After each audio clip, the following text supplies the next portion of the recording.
Vous est-il possible de vous prononcer sur la dotation de l'Algérie de l'hymne national bilingue en arabe et en tamazight? Si vous, l'état-major de l'armée et toutes les figures ayant accès aux médias en Algérie peuvent s'exprimer sur la dotation de l'Algérie d'un hymne national bilingue en arabe et en tamazight, alors là, il y a un espoir pour que l'Algérie s'en sorte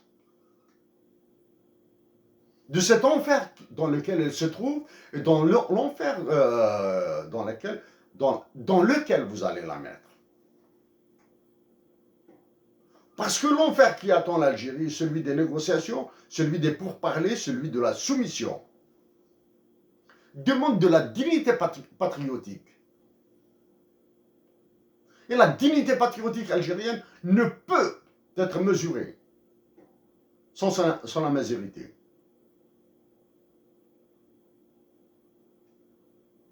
Et la majorité de l'Algérie ne commence par sa dotation d'un hymne national bilingue et non pas par l'enseignement de tamazight en Kabylie.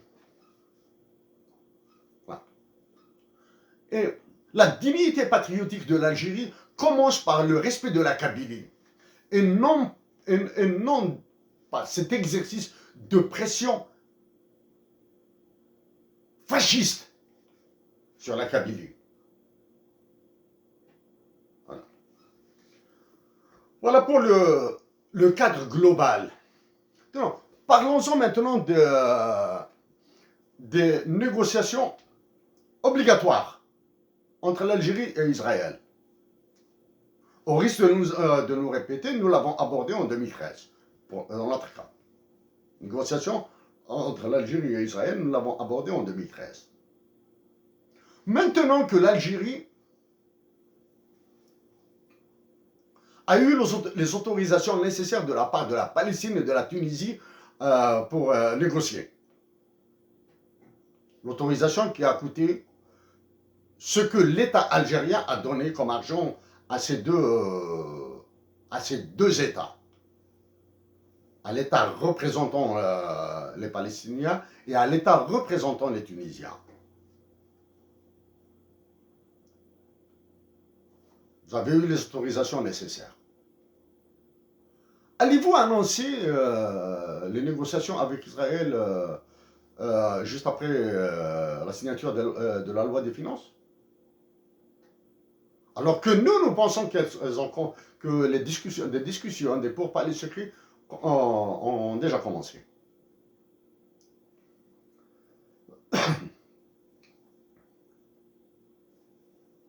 Le Maroc a établi des relations avec Israël. D'autres États arabes, en pensant à l'Égypte, ont établi des relations avec Israël. D'autres, des pays du Golfe, ont établi des relations avec l'État d'Israël. Pour que l'Algérie tire son épingle du jeu dans sa négociation avec Israël, devrait-elle négocier l'acquisition de la technologie nucléaire à des fins civiles? La technologie nucléaire israélienne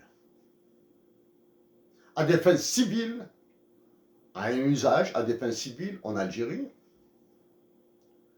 Si l'Algérie arrive à arracher l'accord sur l'usage de la technologie civile, la technologie nucléaire à des fins civiles en Algérie, l'Algérie aura gagné. Est-ce que l'Algérie saura négocier les effets des guerres de 6 jours et de Kippour, 1967 et 1973?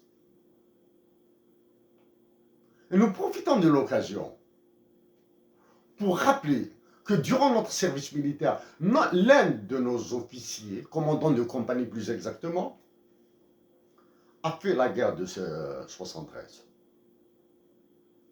la guerre de Kippour. À l'époque, il était lieutenant. Un homme envers qui nous avons un immense respect. Un lieutenant d'actif, bien sûr. Un immense respect, tellement il était patriote.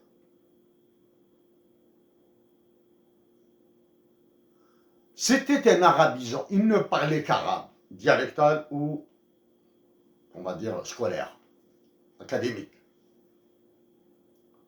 Mais il était d'un patriotisme sans limite. Et il s'appelait Zarwal Mohammed.